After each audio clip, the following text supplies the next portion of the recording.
याद रखेंगे वीरों तुमको, ये बलिदान तुम्हारा है, हमको तो है जान से प्यारा, ये गणतंत्र हमारा है। काश मेरी ज़िंदगी में सरहद पर कोई काम आए, मेरी ज़िंदगी वतन के काम आए। ना खौफ है मौत का, ना आरजू है जन्नत की, लेकिन जब कभी जिक्र हो शहीदों का, काश मेरा भी नाम आए। नमस्कार, मैं हूं शिशिर और आप देख रहे हैं खबर हिंदुस्तान।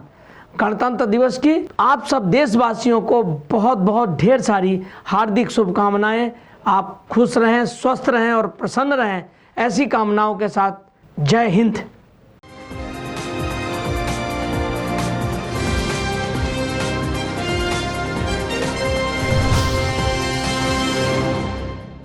ऐ मेरे वतन के लोगों, जरा आँख में भर लो पानी, जो शहीद हुए हैं उनकी जरा याद करो कुर्बानी। नमस्कार, मैं हूँ शिशिर और आप देख रहे हैं खबर हिंदुस्तान। आज हम बात करेंगे आज़ादी के उन गुमनाम सितारों की जिन्होंने अपने प्राणों की आहुति देकर भारत को आज़ाद करने में नेहरू और गांधी से कम योगदान नहीं दिया था। लेकिन विडंबना ये थी कि गुमनाम सितारे आज़ादी के 75 वर्ष के बाद भी इतिहास में अपना स्थान नहीं बना सके, क्योंकि चाटुकार इतिहासकारों को इन बलिदानियों से कुछ फायदा होने वाला नहीं था। वहीं आज़ादी के बाद सबसे लंबे समय तक देश में शासन करने वाली कांग्रेस को भी सिर्फ नेहरू और गांधी सत्ता की चाबी के रूप में सबसे मुफीद चेहरे नजर आते रहे। धर्म और जाति के आधार पर देश को बांटने वाली कांग्रेस को इन बलिदानियों में भी कोई राजनीतिक फायदा नहीं दिख रहा था। इसलिए इन बलिदानियों को न सिर्फ सरकार बल्कि आम जनमानस की स्मृति से भी दूर करने के लिए सरकारी रिकॉर्ड से भी गायब कर दिया गया। ऐसे में इस गणतंत्र का उल्लास मनाना कहीं न कहीं इन बलिदानियों के साथ धोखा है, और ये धोखा अब खबर हिंदुस्तान चैनल कभी होने नहीं देगा। इतिहास में इन बलिदानियों को उचित सम्मान मिले, यही हमारी विनम्र श्रद्धांजलि होगी इन बलिदानियों के प्रति, और तभी सार्वभौमिक परिकल्पना होगी भारत के गणतंत्र की। मातंगनी हाजरा का जन्म 19 अक्टूबर 1870 को हुआ था। आपको बता दें कि वह शुरू से ही बहुत ही निर्भीक और निडर भारतीय क्रांतिकारी थे।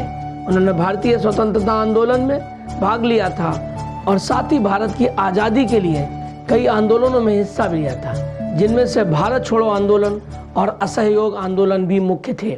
सेनापति बापटी पांडुरंग महादेव बापट को लोकप्रिय रूप से सेनापति बापट के रूप से जाना जाता है। बता दें कि इनका जन्म 12 नवंबर 1880 को हुआ था। इनका भी भारतीय स्वतंत्रता आंदोलन में काफ़ी महत्वपूर्ण योगदान रहा। मुंसफी सत्याग्रह के नेता होने के चलते उन्हें सेनापति की उपाधि से सम्मानित किया गया था। तीसरे नंबर पर आते हैं तिरोध सिंह। आपको बता दें कि तिरोध सिंह बहादुर थे। ये देश और ज़मीन के प्रति सच्ची निष्ठा रखते हैं और ये देश के लोगों के लिए मिसाल हैं। वहीं खास लोगों के प्रमुख थे और वह अपने कबीले के बीच एक नायक थे, क्योंकि वे खासी पहाड़ियों पर कब्जा करने के प्रयास के दौरान अंग्रेज़ों से लड़ते हुए मारे गए थे। चौथे नंबर पे आते हैं श्री पोट्टी श्रीरामुलु। पोट्टी श्रीरामुलु एक निडर और निष्पक्ष देशभक्त और भारतीय क्रांतिकारी थे। उनका जन्म 16 मार्च 1901 को हुआ था। वे महात्मा गांधी के प्रिय अनुयायी थे। आपको बता दें कि उन्होंने दलित समुदाय के समर्थन के कई मानवीय कारणों के लिए काम किया है। वहीं पोट्टी श्रीरामुलु का मानवीय उद्देश्यों और राष्ट्र के प्रति समर्पण भाव को देखते हुए गांधी जी ने कहा था कि यदि मेरे पास श्रीरामुलु जैसे 11 और अनुयायी होते तो मैं सिर्फ 1 वर्ष के अंदर ही स्वतंत्रता संग्राम जीत लूंगा। पोट्टी श्रीरामुलु जी की मृत्यु 15 दिसंबर 1952 को हुई थी। 5वें नंबर पर तिरुपुर कुमार रानी एक महान भारतीय स्वतंत्रता क्रांतिकारी थे। इनका जन्म 4 अक्टूबर 1904 को हुआ था। बता दें कि कई भारतीय स्वतंत्रता आंदोलन में हिस्सा लिया और इसके साथ ही कुमार रानी जी ने देश बंधु युवा संघ की स्थापना की थी। वहीं 11 जनवरी 1932 को ब्रिटिश सरकार के खिलाफ विरोध मार्च के दौरान अंग्रेजों द्वारा प्रतिबंधित भारतीय राष्ट्रवादियों के झंडे को धारण करने के लिए उन्हें बेरहमी से मार दिया गया था। गोलियां लगने के बाद भी उन्होंने अपना झंडा नहीं छोड़ा और अपने ध्वज को पकड़े हुए मृत पाए गए थे। अल्लूरी सीताराम राजू छठे नंबर पर ये ऐसे स्वतंत्रता संग्राम सेनानी थे अल्लूरी सीताराम राजू ने अपने अन्य स्थानीय आदिवासी वीरों के समर्थन से 1922 से 1924 में दुर्भाग्यपूर्ण रंपा विद्रोह का नेतृत्व किया था। बता दें कि उनके साथियों ने अंग्रेजों से खूब संघर्ष किया था और वीरगति को प्राप्त हो गए थे। उनकी बहादुरी और वीरता के लिए उन्हें मन्यन वीरडू उपनाम दिया गया था। 7वें नंबर पर राजकुमारी गुप्ता। आपको बता दें कि राजकुमारी गुप्ता और उनके पति दोनों ने मिलकर आज़ादी की लड़ाई में बढ़ चढ़कर हिस्सा लिया था। बता दें कि उनके पति ने आज़ादी के समय महात्मा गांधी और चंद्रशेखर आज़ाद के साथ काम किया था। राजकुमारी जी को काकोरी मामले में महत्वपूर्ण भूमिका निभाई और वह इस ऑपरेशन में शामिल लोगों को रिवॉल्वर की आपूर्ति करने में प्रभारी थी। राजकुमारी ने आग्नेयास्त्रों को अपने अंडरगारमेंट में छिपाकर अपने 3 साल के बेटे के साथ उन्हें देनी चली जाती थी, लेकिन गिरफ्तार होने पर उन्हें अपने वैवाहिक घर से वंचित कर दिया गया था। 8वें नंबर पर बेलू नाचियार जी का नाम आता है। शिवगंगा की 18वीं सदी की भारतीय रानी बेलू नाचियार बचपन से ही युद्ध कला में निपुण थी। अंग्रेजों के खिलाफ युद्ध लड़ने वाली वे पहली रानी थी। बता दें कि जब उनके पति मुथुबदुगनाथ पेरिया उदय थेवर को ब्रिटिश सैनिकों ने क्रूरता से मौत के घाट उतार दिया था, तभी से बेलू नाचियार अंग्रेजी हुकूमत के खिलाफ खड़ी हुई और युद्ध में शामिल हो गई। वह अपनी बेटी के साथ अंग्रेजों का संहार कर 8 साल तक विरूपची में पलायकारर कोपाला नायकर के संरक्षण में रही। बेलू नाचियार की मृत्यु को सही तारीख आज तक किसी को नहीं मालूम है। इसी कड़ी में 9वें नंबर पर पंडित उमादत्त शर्मा। आपको बता दें कि 16 जनवरी 1914 को मेरठ के एक ब्राह्मण परिवार में जन्मे पंडित उमादत्त शर्मा सिर्फ 16 साल के थे जब उन्होंने ब्रिटिश राज के खिलाफ अपना पहला स्वतंत्रता संग्राम आंदोलन शुरू किया और उसके बाद 1 साल के लिए जेल भी गए।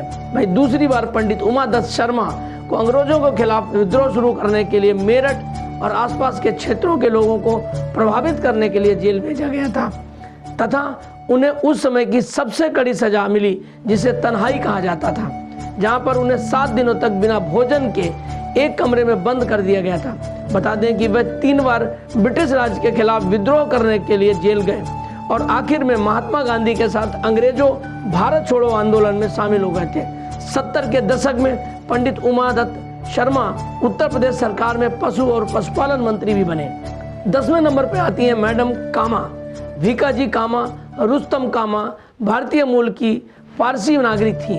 बता दें कि उन्होंने लंदन, जर्मनी और अमेरिका का दौरा कर भारत की स्वतंत्रता को लेकर प्रचार किया।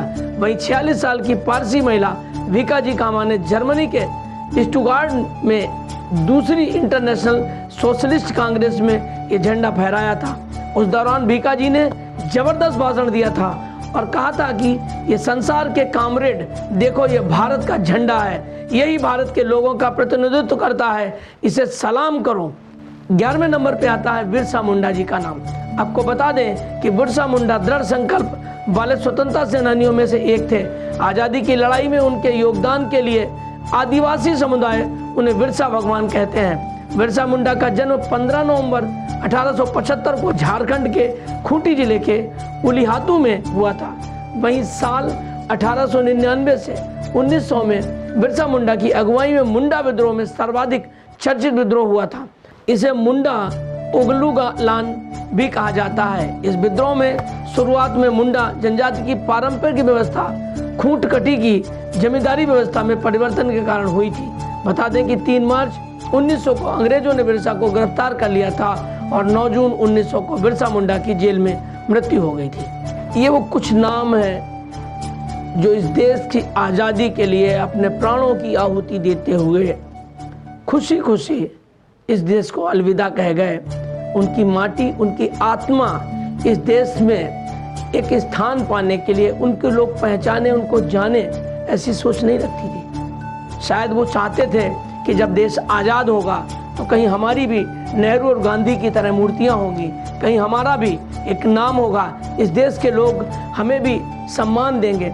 लेकिन विडंबना है, आज भी 75 वर्ष के बाद, जिसमें लगभग 55 वर्ष कांग्रेस ने और 20 वर्ष दूसरे देश लोगों ने शासन किया, लेकिन उन हुतात्माओं को आज तक सरकारी श्रद्धांजलि नहीं मिली, उनकी आत्माएं सोचती होंगी क्या इसी दिन के लिए हमने इस देश के लिए बलिदान किया था कि हम भुला दिए जाएं, विसार दिए जाएं। तो ये था हमारा खास कार्यक्रम गणतंत्र की श्रद्धांजलि। अब मेरा सवाल है आप सब देश के जागरूक नागरिकों से कि क्या इन बलिदानियों को इतिहास में, सरकार में इनका असली हक, इनका असली स्थान नहीं मिलना चाहिए? ये आप लोग ही तय करेंगे। इस कार्यक्रम को देखते समय हमारे कमेंट्स बॉक्स में आप जरूर अपनी प्रतिक्रिया व्यक्त करें, ये कार्यक्रम कैसा था। अगले एपिसोड में कुछ इस तरीके की कुछ और नई जानकारियों के साथ मैं जरूर आऊँगा, आप सबको मिलूँगा। तब तक देखते रहिए खबर हिंदुस्तान। नमस्कार।